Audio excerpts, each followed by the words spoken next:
Welcome back to the Auto Show, where we dive into the classics that shaped the automotive world.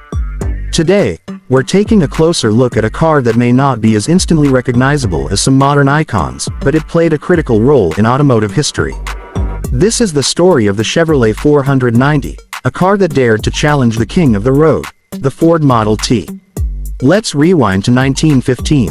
At that time, the Ford Model T was the undisputed leader in the American car market. Henry Ford had revolutionized manufacturing with the assembly line, bringing the price of the Model T down to as low as $440. It was reliable, simple, and mass-produced. But Ford's focus on keeping costs low meant sacrificing some features and comfort. That opened the door for competition, and that's exactly where Chevrolet stepped in. Led by William C. Durant, Chevrolet introduced a car specifically designed to take on the Model T. They called it the Chevrolet 490, a name that reflected its original price, $490. It was a clever move.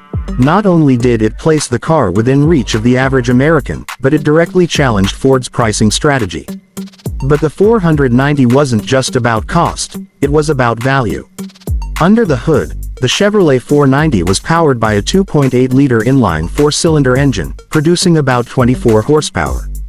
It had a 3-speed manual transmission and could reach speeds of 45 to 50 miles per hour, decent numbers for the roads of that era. But what really made it stand out were the features. The 490 offered electric lighting, a starter option, and better interior comfort than the Model T. It had a longer wheelbase, 108 inches, which meant a smoother ride, and it was available in multiple body styles, including touring, roadster, and sedan. Simply put, the 490 gave buyers more for their money. Chevrolet marketed the 490 as not just a car, but a smarter choice. And customers noticed. In its first year alone, Chevrolet sold over 70,000 units of the 490. By 1917, the car's success helped position Chevrolet as a serious contender in the auto market. That same year, Chevrolet merged with General Motors, a move that solidified its place in the industry. Here at the Auto Show, we love a good underdog story. And that's exactly what the 490 represents. It was Chevrolet's bold response to a market dominated by one brand, and it proved that competition drives innovation. From 1915 to 1922, the 490 continued to evolve. Chevrolet added improvements in design, mechanics, and comfort. By 1919, a closed-body version of the car was offered, something Ford hadn't yet introduced as standard. This was a big deal for families wanting protection from the weather. But like all great stories, the 490 eventually came to an end. Production stopped in 1922, replaced by newer models like the Chevrolet Superior.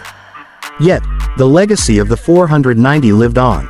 It helped define Chevrolet's approach to car making, offer quality, comfort, and innovation at an affordable price. Today, the Chevrolet 490 is a collector's gem. Restored models can still be seen at vintage car shows, a reminder of how far we've come, and where it all began. The 490 teaches us a few important lessons.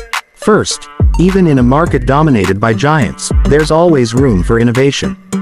Second, customers don't just want cheap, they want value. And finally, when a company listens to what people need, and delivers with purpose, history is made. So, the next time someone talks about classic cars that change the game, don't forget the Chevrolet 490.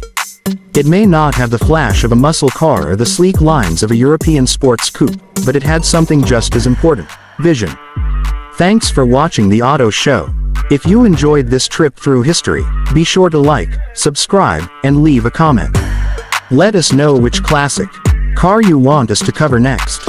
Until then, keep your engines running and your passion alive.